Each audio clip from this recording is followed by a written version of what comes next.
Not saying it's a U.S. Army plane, but this is obviously a CIA operation with CIA operatives. Whether they are U.S. Army personnel or not is almost beside the point. Of course, U.S. officials made the usual denial. The people involved were not from our military, not from any U.S. government agency, and CIA included. So this is, at least in part, just another story of U.S. government officials lying to us. But it's also something more than that, because Barry Seal wasn't just an outlaw. Barry Seal was an agent of the Central Intelligence Agency. That's right, the CI frigging A. What is your speculation as to what you got too close to? I don't know. It seems like the real turning point was with the FBI agents, Tom Ross and Floyd Hayes, when they obviously, when I thought they were trying to tell me of something illegal going on without telling me what to do with it, I assumed that they wanted me to monitor and investigate without being able to come up with a better explanation myself. What it turned out to be eventually was that they were telling me to ignore what was apparent illegal activity. See, this man, Bill Bottoms, claims to hold the key to Seal. The Barry Seal story is real simple.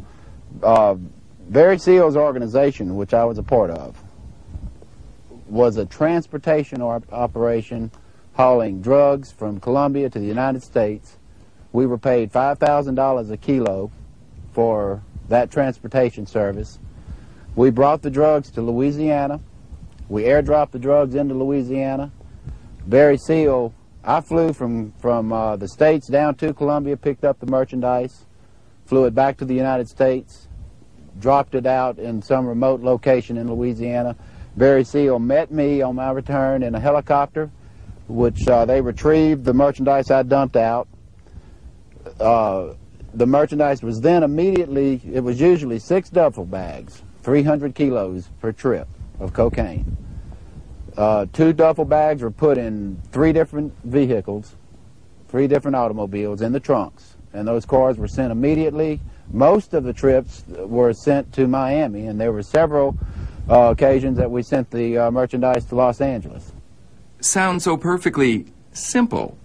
Bottoms details what he calls the Mena myth. The myth is any conspiracy story that says that Barry Seal or his organization did anything other than haul cocaine from Colombia for the cartel to the United States. As far as any drugs coming to Mena, Arkansas, or any weapons or any CIA involvement, drugs for guns, all of that story, our organization was not involved in any of it. We were simply a transportation operation. We brought no drugs to Mena, Arkansas. We brought no guns from Mena, Arkansas to Central America ever from any place. Mena, Arkansas to us was not a base of operations. It was basically a hideout, a diversion, and a place to perform maintenance and modifications on our equipment.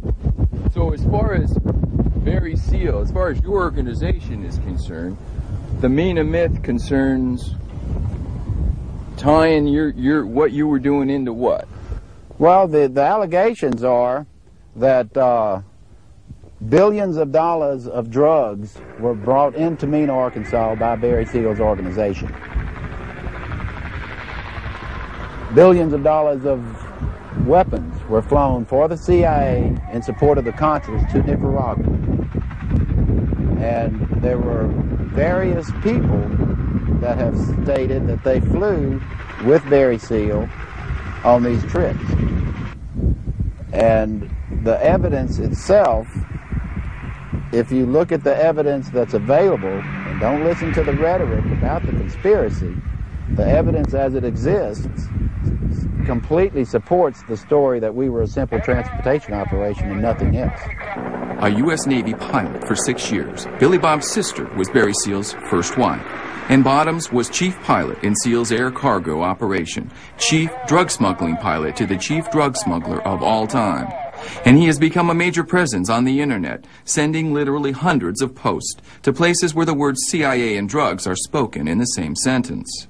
What's particularly absurd is Barry Seal's organization working directly for the CIA in any way, shape, or fashion. What the CIA actually did was ruin Barry Seal's chances of completing his agreements that he made with the government. He became an informant for the DEA.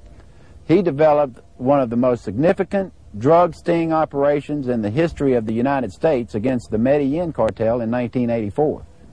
What Bottoms refers to, of course, is the famous Nicaragua drug sting, supposedly proving that the Sandinistas peddled drugs to gringos. If the following story sounds like something you saw in a movie, you're right. Double Cross, starring Dennis Hopper on HBO, told more or less the same version of the Barry Seal story. So let's munch on our popcorn together and listen.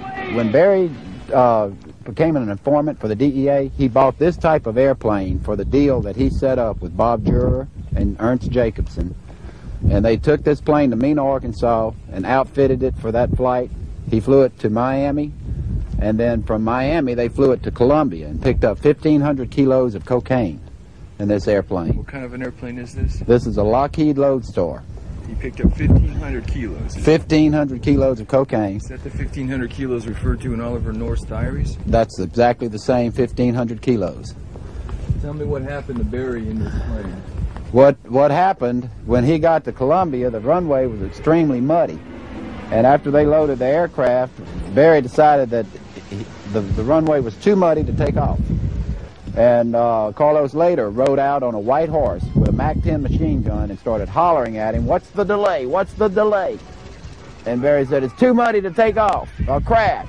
And he starts firing the MAC-10 off in the air, saying, "You're going anyway." Barry said, "Okay." Got in the airplane, they attempted to take off and crashed and flipped over. And there's a picture that was taken of Barry Seal and Emil standing on top of that airplane in Colombia. That's when the Nicaragua airstrip was introduced to Barry Seal, and he flew that airplane to Los Perciles airfield in Nicaragua. An American had landed in Sandinista, Nicaragua, on whose authority? Pablo Escobar told him that he could land in Nicaragua. Comandante Escobar? Seal had a rendezvous with, if not Destiny, then Federico Vaughn, a mysterious Sandinista official. This man named Vaughn that got Barry Seal out of jail in Nicaragua, is his name Federico Vaughn? Federico Vaughn, that's the man. And he was represented to be an associate or an official, an associate of officials or an official for the Sandinista government. We flew into Mena with Bill Bottoms for a rendezvous with lawman Russ Welch. First, making several passes over a footnote to history called Nella, a dozen miles away, a dirt field where Seal had supposedly run a training base for Contra pilots and assassins. That's Nella right there. You see that brown golden field? Now you look at that. We couldn't land this airplane there.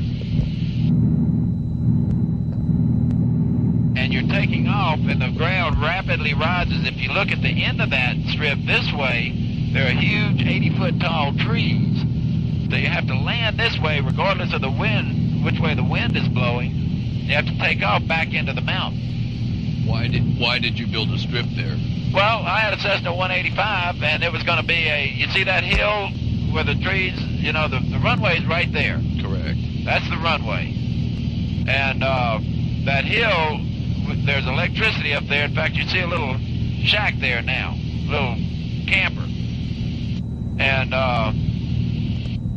we were going to build a camp there, and it's a gorgeous retreat.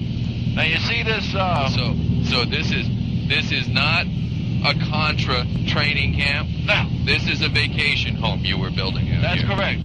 So, a vacation home. We held our fire. The meeting of Bottoms and Welch was just up ahead.